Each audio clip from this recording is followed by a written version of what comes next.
비전 성취의 과제라고 하는 제목으로 하나님의 말씀 선포하겠습니다. 본문의 비유는 이렇습니다. 이스라엘 백성들이 가나안 땅에 입성했습니다. 그리고 가나안 땅을 점령한 이후에 그 땅을 지파별로 분배를 합니다. 그리고 르우벤, 갓, 므낫세 지파는 요단강을 건너기 전 그쪽 땅에서, 그러니까 요단강 동편에서 자기들이 여기 살고 싶다, 그래서 가나안 땅에 들어오지 않고 거기에 땅을 이미 분배를 받았습니다. 그런데 들어왔던 나머지 지파 가운데 요셉 지파 가운데 에브라임 지파하고 유다 지파는 땅을 분배받은 그대로 그것을 점령하고 살았습니다. 나머지 7지파는 아직까지도 땅을 분배받지를 못했습니다. 점령하지 못했습니다. 자, 시간이 흐르면서 땅을 정복하지 못한 지파는 상실감과 박탈감에 빠져서 될 대로 되라는 자포자기에 빠지게 되었습니다. 똑같이 애굽에서 나와 광야를 거쳤는데 어떤 이들은 땅을 기업으로 받아 누리는 사람이 있는가 하면 어떤 사람은 기업을 얻지를 못했습니다. 똑같이 고생하여서 남은 있는데 자신은 없고 남은 되는데 나는 되는 일이 없으면 얼마나 답답하고 또 속상하겠습니까? 이런 상대적 박탈감이 어떤 형태로 나타나느냐 하니까 3절 말씀에 어느 때까지 지체하겠느냐, 지체하는 형태로 나타났습니다. 자, 이들이 지체하는 이유를 몇 가지 살펴보겠습니다. 첫 번째는 비전의 부재입니다.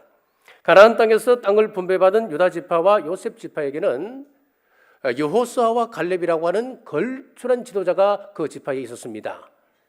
여호수아와 갈렙은 하나님 주신 약속의 땅에 대한 분명한 비전이 있었습니다. 어떤 난관 속에서도 그 비전이 흔들리지 않는 사람들이었습니다.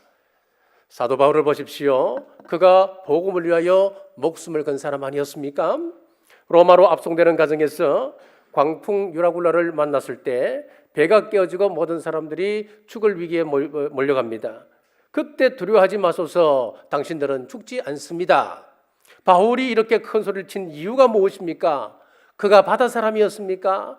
항해술에 뛰어난 기술을 가지고 있는 사람이었습니까? 그렇지 않습니다. 하나님께서 자신을 가이사에게 복음을 전할 때까지 죽지 않는다라고 하는 그런 확신이 있었습니다. 그러니까 담대하게 외칠 수가 있었습니다. 기아 대책 부총재였던 데로 밀러가 생각이 결과를 낳는다라고 하는 책을 썼습니다. 그 책에 보면 다음과 같은 이야기가 나옵니다. 조시 코넥이라고 하는 한 여성이 평화봉사단의 자원에서 아프리카에 있는 시에라리온의 한 보건소에 간호사로 일을 하게 되었습니다. 그 지역에 있는 젊은 처녀들 10명을 선발하여서 기본 간호학에 대해서 공부를 시켰습니다. 지금 그 땅에 수질 오염으로 인해서 오는 여러 가지 그런 질병들, 그리고 박테리아, 또 바이러스, 자, 이런 여러 가지에 대해서 가르쳐 주었습니다. 이제 모든 과정이 끝나는 날 한 학생이 손을 들었습니다. 선생님, 우리에게 소아마비에 대해서 잘 말씀해 주셨는데, 그런데 선생님이 모르는 사실이 하나 있습니다. 왜 소아마비에 걸리는 줄 아십니까? 이 소아마비에 걸리는 이유는 마녀 때문에 그렇습니다. 마녀가 사람들을 물기 때문에 그렇습니다. 마녀는 우리 눈에 보이지 않지만 밤만 되면 몰래 움직여서 사람들을 마구 물고 다니기 때문에 우리는 소아마비에 걸립니다. 그렇게 이야기하는 거예요. 조시 코네기가 그동안의 교육이 헛수고였다고 하는 것을 알았습니다. 아무리 가르쳐도 마녀 때문에 전염병에 걸릴 운명의 자기들은 놓여 있다고 하는 이 생각을 바꾸지 않으려 하니까 이 교육은 헛것이었다고 하는 거예요. 하나님께서 40년 동안이나 광야를 행진할 때에 계속해서 가나안의 비전을 심어주지 않습니까? 그런데 변하는 것은 없었습니다. 조금만 문제가 생기면 대항하고 죽겠다 그러고 원망 불평합니다. 비전은 사라지고 현실만 남습니다. 교육이 아무런 효과가 없었습니다. 사탄은 우리 마음에서 희망이나 의욕 같은 마음을 빼앗아버리고 자절케 합니다. 지난 수년간 편안히 쉬어보지도 못하고 정복 활동을 변했는데 한번 보라고, 지금 이것밖에 정복하지 못했잖냐고, 절반 정도밖에 정복하지 못했는데 앞으로 어떻게 이 가나안 땅 전체를 정복할 수 있겠느냐고, 이쯤에서 그만두라고 속삭입니다. 이 정도만 점령하고 좁지만은 우리 함께 생활하자, 그렇게 속삭입니다. 여러분, 환경이 문제가 아닙니다. 비전의 부재가 우리의 삶을 힘들게 하고 좌절케 합니다. 자제하는 둘째 이유는 열정의 상실입니다. 3절 말씀입니다. 여호수아가 이스라엘 자손에게 이르되 너희가 너희 조상의 하나님 여호와께서 너희에게 주신 땅을 점령하러 가기를 어느 때까지 지체하겠느냐. 여기 보면은 지체하다라고 하는 단어가 나오는데 히브리 말로 라파라고 하는 단어를 씁니다. 늦추다, 게으름을 피우다 그런 뜻을 가지고 있습니다. 하나님께서는 이미 신명기 1장 21절에 이렇게 명령하셨습니다. 너희의 하나님 여호와께서 이 땅을 너희 앞에 두셨은즉 너희 조상의 하나님 여호와께서 너희에게 이르신 대로 올라가서 차지하라. 두려워하지 말라, 주저하지 말라. 이미 하나님께서 두려워하지 말고 주저하지 말고 올라가서 차지하라라고 명령하셨습니다. 그럼에도 불구하고 땅을 차지하러 가는 의지와 노력이 없었습니다. 의도적으로 게으름을 피우며 차일피일 미루고 있었습니다. 오늘 우리의 삶의 태도는 어떠한지요? 이들처럼 하나님의 약속을 받았음에도 불구하고 열정이 식어서 게으름을 피우고 있지는 않는지요? 지체하는 세 번째는 실패에 대한 두려움 때문이었습니다. 여호수아 17장 18절에 보시면은 가나안 족속이 비록 철병거를 가졌고 강할지라도 내가 능히 그를 쫓아내리라 하였더라. 지금 여호수아가 이렇게 말을 하는 거예요. 지금 이 앞에 백성들이 주저주저하고 있는 상황입니다. 왜 그런 줄 아십니까? 가나안 족속들은 철병거로 무장했다는 거예요. 요즘 말로 하면 탱크로 무장했다는 이야기입니다. 그런데 이스라엘 백성들의 형편을 보면은 철기로 만든 무기가 단 한 개도 없었습니다. 우리말로 하면 소총조차 없었다는 이야기예요. 그러니까 지금 이 사람들이 그 앞에 어떻게 두려워하지 않을 수 있겠습니까? 그리고 여호수아와 갈렙의 걸출한 지도자가 있어서 지금까지는 12지파가 연합해서 적군을 쳐서 물리쳤습니다. 그런데 지금부터는 각 지파별로 각계 전투를 해야 되는 상황인데 그들의 상대를 보니까 철기로 전부 다 무장을 하고 있는 거예요. 그러니까 전쟁에서 피하지 않을까는 두려움이 앞설 수밖에 없는 것입니다. 이런 상황에서 여호수아가 과제를 제시합니다. 4절 말씀입니다. 너희는 각 지파에 3사람씩 선정하라. 내가 그들을 보내리니 그들은 일어나서 그 땅에 두루 다니며 그들의 기업에 따라 그 땅을 거려가지고 내게로 돌아올 것이라. 자, 여기 보면은 여러 개의 동사가 나오는데 그 가운데 몇 개의 동사를 가지고 말씀을 나누고자 합니다. 첫째는 일어나라라고 하는 동사입니다. 누웠거나 앉아서는 할 수 없는 일, 앉아서는 볼 수 없는 것, 만날 수 없는 것이 많이 있습니다. 일어나면 일의 시작입니다. 일어난다고 하는 것은 행함의 출발입니다. 나는 무력합니다. 나는 안 됩니다. 지난번에 경험을 쭉 되새겨 볼 때에 저는 불가능하고 될 사람이 아니에요.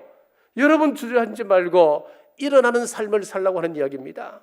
우리 예수님께서는 사망 권세를 이기시고 무덤에서 일어나셨습니다. 그리고 우리에게 영원한 생명을 약속하셨습니다.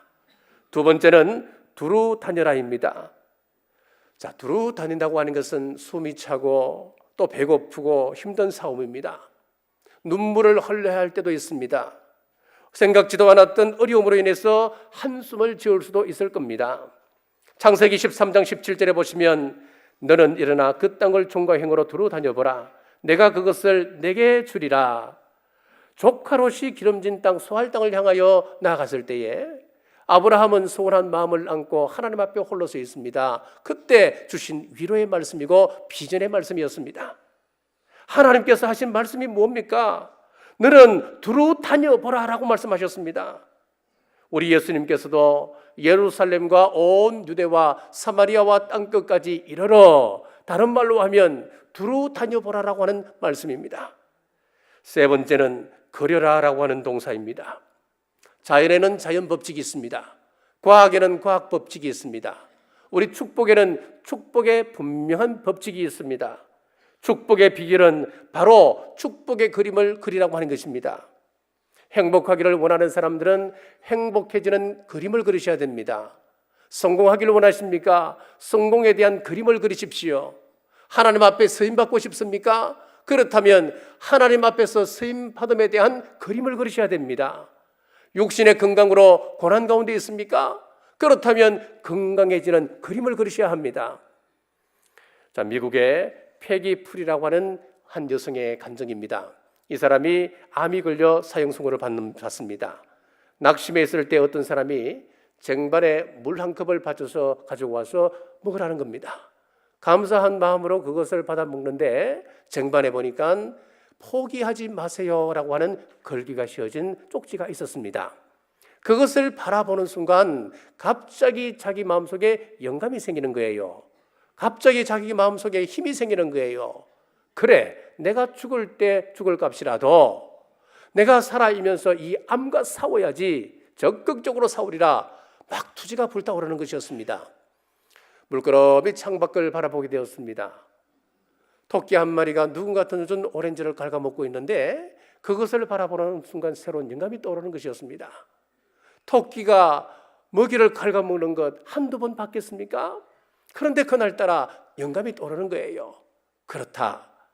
토끼가 오렌지를 갉아먹는 것처럼 내 몸속에서 건강한 백혈구가 이 악한 이런 암세포를 갉아먹는 꿈을 꾸고 기도하기 시작했습니다. 하나님, 저 오렌지를 갉아먹는 토끼처럼 내 몸의 백혈구가 악한 암세포를 갉아먹어서 건강하게 해주십시오. 그때부터 기도하기 시작한 거예요. 매 끼마다 기도합니다. 이제는 매 시간마다 기도합니다. 이제는 생각날 때마다 선포하고 기도했습니다. 그리면서 기도했습니다. 그랬더니만 기적처럼 몇 개월 후에 병이 호전되면서 암세포가 사라지고 깨끗하게 완치되었다는 그런 간증입니다. 그렇습니다. 그리라라고 하는 뜻은 꿈을 구체화하라고 하는 뜻입니다. 오늘 읽었던 성경에도 정확하게 구체적으로 그림을 그려서 가져오라 그랬습니다. 자, 구체적으로 그림을 그려라 그러니까 간혹 가다 보면 이런 생각을 하고 있는 사람들이 종종 보입니다. 이 기도 제목을 보면은 너무 이렇게 보면 허황한 그런 기도 제목들이 있습니다. 우주를 구할 것 같은 그런 기도 제목들이 있어요. 네? 자, 예를 들어서 어떤 사람이 회사에 취업을 했습니다. 취직했습니다. 좋은 재벌 회사입니다. 너무너무 기분 좋은 거예요. 하루하루가 구름을 밟는 것처럼 기분이 좋습니다. 자, 그러던 어느 날 회장님을 보게 되었는데 수많은 수행들 사이에서 걸어가는 그 모습을 보니까 너무너무 막 그냥 멋있어 보이는 거예요. 그래서 자기 마음속에 기도 제목이 문득 떠오르는 겁니다. 어떤 기도 제목이냐? 하나님, 3년 내에 이 회사를 접수하게 하시고 3년 내에 내가 이 회사 회장으로 되겠습니다. 이렇게 기도가 되는 거예요. 그래서 그때부터 회사 들어가고 나갈 때마다 하나님 이 회사를 주옵소서, 회장 되게 해 주옵소서 기도했습니다. 어떻게 되었을까요? 그 기도가 응답받을까요? 그런데 우리 기도 가운데 이런 기도가 많이 있다고 하는 거예요. 오늘 이 말씀을 보면은 그게 아닙니다. 일어서서 두루 다녀보고 그 다음에 그림을 그려라 그랬습니다. 무슨 이야기냐 하면은 허황된 꿈이 아니라 나에게 적합한 비전을 찾으라라고 하는 이야기예요. 이렇게 그리라고 하는 말씀의 의미를 잘 아시면은 우리의 기도 제목이 달라지고 여러분의 삶의 현장에서 삶이 성실한 삶으로 바뀌게 됩니다. 이 청년의 기도가 이렇게 바뀔 것입니다. 하나님, 3년 동안 열심히 자기 개발하겠습니다. 준비하겠습니다. 열심을 다하여 윗상사를 잘 섬기고 계장으로 진급하게 해줄 은혜를 주옵소서. 그러면서 성실하게 새벽을 깨워 영어 회화 다니고 일본어 회화 학원에 다니는 겁니다. 하나하나 준비하는 거예요. 이렇게 구체적으로 있는 자리에서 윗상사를 섬기고 자기 개발을 위해서 학원을 다니고 하나하나 준비하는 그림을 그리는 순간부터 그 가슴에는 기쁨이 넘칠 겁니다. 가슴이 뛰기 시작합니다. 여러분, 2019년도 이제 기관의 임원으로 이제 선출이 되셨습니까? 또 재직으로 임명을 받습니다. 한 해 동안 임원으로 어떤 역할을 감당할 것인지, 무엇으로 이 기관에 유익을 질 것인지 꿈을 구체적으로 만드십시오. 그러면 그림을 그리는 순간부터 이미 여러분 가슴 속에는 큰 기쁨이 충만하게 될 것입니다. 그러지 아니하고 올 한 해 어떻게 때울까, 어떻게 하면 편하게 지나갈까, 이런 그림으로 시간 낭비하지 마십시오. 그러면 여러분만 피곤하게 됩니다. 자, 네 번째는 돌아오라라고 했습니다. 어디로 돌아가는 겁니까? 1절 말씀해 보니까 이스라엘 자손의 온 회중이 실로에 모여서 거기에 회막을 세웠으며 그 땅은 그들 앞에서 돌아와 정복되었더라. 지금 여호수아가 있는 곳은 실로입니다. 이 실로에 회막을 지었습니다. 성막을 지었단 말이죠. 그래서 4절에 내게로 돌아오라라고 하는 것은 실로로 돌아오라, 즉 회막으로 돌아오라. 회막으로 돌아오라라고 하는 이야기는 하나님 앞에 나와 기도하라라고 하는 이야기입니다. 시편 145편 18절에서 19절에 보면은 여호와께서는 자기에게 간구하는 모든 자, 곧 진실하게 간구하는 모든 자에게 가까이 하시는도다. 그는 자기를 경외하는 자들의 소원을 이루시며 또 그들의 부르짖음을 들으사 구원하시리로다. 간구하는 자에게 가까이 하시고 간구하는 자를 하나님께서 구원하신다라고 했습니다. 여러분의 형편이 어떻습니까? 여러분의 삶이 어떻습니까? 교회 가는 것들이 막막합니까? 어렵습니까? 자녀 문제가 있습니까? 생각할 때마다 머리만 지끈지끈 아프십니까? 우리는 사망의 엄침한 골짜기를 걷고 있습니다. 오늘 우리가 하나님을 가까이 하면 우리 하나님 찾아오시고 우리를 구원해 주신다라고 약속하고 있습니다.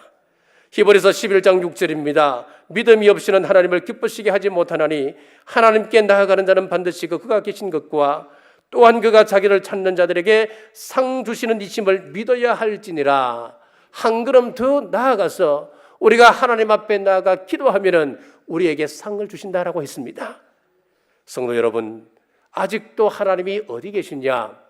우리가 열심히 노력하고 일해야 하나님께서 성공을 주시지라고 이야기합니까? 아닙니다. 열심히 일하는 것 맞습니다. 최선을 다해야 되는 건 맞습니다. 하지만 하나님의 도움이 없으면 안 되는 겁니다. 물론 이 세상 사람들, 하나님을 모르는 사람들 가운데도 그들도 그림을 그립니다. 비전을 선포합니다. 성공을 꿈꾸며 일터로 돌아다닐 것입니다. 나는 할 수 있다, 하면 된다, 구호를 외칩니다. 신앙인이 아니더라도 이 세상 속에서는 성공한 사람들 얼마든지 있습니다. 그러나 우리 신앙인들은 이들과 다른 하나가 있습니다. 세상의 성공과 다른 기준을 가지고 있습니다. 내 노력만으로 되지 않는 부분이 있다는 것을 인정합니다. 기도해야 하나님의 도움을 받습니다. 기도의 줄을 잡아야 상 주심의 은혜를 우리가 체험할 수 있다고 하는 것을 우리는 아는 사람들입니다. 5번째, 제비를 뽑았다 했습니다. 6절에 보니까 제비를 뽑으리라. 8절에도 제비를 뽑으리라. 10절에 실로의 여호와 앞에서 제비를 뽑고 라고 했습니다. 7지파 대표들이 일어나서 자기들이 원하는 땅으로 갔습니다. 두루 다녀보았습니다. 그리고 그 땅을 구체적으로 그림을 그리기 시작했습니다. 산을 그립니다. 평야를 그립니다. 강을 그렸습니다. 길을 그렸습니다. 그림책을, 지도책을 만들었습니다. 그리고 하나님의 성막이 있는 실로로 돌아왔습니다. 돌아왔을 때에 여호수아가 이렇게 이야기합니다. 하나님 앞에서 하나님 뜻대로 이루어지게 하옵소서. 그러면서 제비를 뽑았습니다. 제비를 뽑았다고 하는 이야기는 하나님께 모든 것을 맡긴다라고 하는 뜻입니다. 그래서 잠언 16장 1절에 보면은 마음의 경영은 사람에게 있어도 말의 응답은 여호와께로부터 나오느니라 라고 하였습니다. 잠언 16장 9절 말씀에서도 사람이 마음으로 자기의 길을 계획할지라도 그 걸음을 인도하시는 이는 여호와시니라 라고 했습니다. 기억하십시오. 아무리 잘 그렸다 하더라도, 아무리 거창한 계획을 세웠다 하더라도 하나님의 은혜가 없으면 결코 이루어지지 않습니다. 하나님의 도움을 받아야 합니다. 하나님과 함께하는, 동행하는 은혜를 누려야 합니다. 농부가 씨를 뿌리고 잘 개간했다 할지라도, 땅을 비옥하게 만들었다 할지라도 비가 오지 아니하고 태양이 없다면 무슨 소용이 있겠습니까? 마찬가지로 우리가 할 일을 다 하고 준비가 끝났으면 하나님의 은혜를 사모하며 때를 기다리는 여러분 되시길 주님의 이름으로 축복합니다. 마지막으로 힘써 행하라입니다. 우리에게 구체적인 지경을 허락하셨다면 마지막으로는 그 땅을 정복하기 위해서 믿음을 가지고 내가 힘써 나가야 됩니다. 그렇습니다. 우리가 먼 곳까지 나가지 맙시다. 내 스스로에게 한번 물어보십시오. 하나님 앞에 쓰임받고 싶습니다. 하나님 앞에 온전하게 세워지고 싶습니다. 우리가 기도합니다. 결단했습니다. 그러면 어떻게 합니까? 내가 그것을 이루기 위해서 애를 써야 됩니다, 여러분. 이 성격은 하나님도 못 고쳐. 그게 아니에요. 그것은 모든 것을 하나님 표로 밀어붙이는 그런 핑계에 불과합니다. 고칠 수 있습니다, 여러분. 우리 습관이라고 하는 것은 훈련 아닙니까? 그러니까 하나님 성격의 모난 부분들 하나님 고쳐주옵소서. 계속해서 우리를 직면케 하시는 거예요. 어떤 상황 속에 몰아넣습니다. 그 성격에 문제가 있다면 계속해서 거기에 부딪히게 하나님께서 만들어 가셔요. 그럼 깨달아야 됩니다. 마치 말씀을 거울 삼아서 나의 모난 부분이 무엇인가 빨리 보셔야 된다니까요. 그것이 바로 내가 힘써 행하는 거예요, 여러분. 파레토의 법칙이라고 하는 것이 있습니다. 이것은 일명 20대 80의 법칙이라고도 이야기를 합니다. 이탈리아의 경제학자였던 알베르토 파레토라고 하는 사람이 이제 개미를 관찰을 합니다. 개미를 관찰해 보니까 신기한 것을 발견했어요. 개미 그러면 겉면의 상징 아닙니까? 열심히 일하는 동물의 상징 아닙니까? 그런데 그 가운데 20%만 열심히 일하려고 나머지 80%는 왔다 갔다 하기는 하는데 일을 하지 않는 거예요. 그래서 이상하다 해서 또 열심히 일하는 20%를 따로 모아서 그게 이제 작은 또 유리 상자에 넣고 또 조사를 해봤습니다. 연구를 해봤습니다. 그랬더니만 처음에는 열심히 일하는 것 같다가 시간이 지나가면서 그 가운데 20%만 일하려고 나머지 80%는 여전히 논다라고 하는 거예요. 그래서 이것을 조금 다른 데로 옮겨서 벌통으로 가져갔습니다. 같은 실험을 했습니다. 꿀벌 또 20%만 열심히 일을 하여서 나머지 80%의 꿀벌을 먹여 살리더라고 하는 거예요. 그러면은 인간 세상 속에서도 인간 사회 속에서도 과연 이런 현상이 있을까라고 연구를 했더니만 동일하게 20%의 사람이 일을 하여서 80%의 사람을 먹여 살리더라고 하는 거예요. 자, 만주 땅에 조건이 똑같은 사람들, 비슷한 사람들 100가정을 선발을 해서 이주를 시켰습니다. 이주를 시켜서 무료로 땅을 쭉 나눠 주었습니다. 똑같은 조건의 땅을 나누어 줬습니다. 그런데 그 가운데 20%는 개간하고 열심히 일을 해서 비옥한 땅을 만들어서 땀을 흘립니다.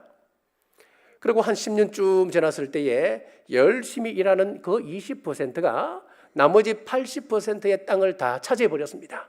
나머지 80%의 사람은 소장견으로 전락해버리고 말았다는 거예요.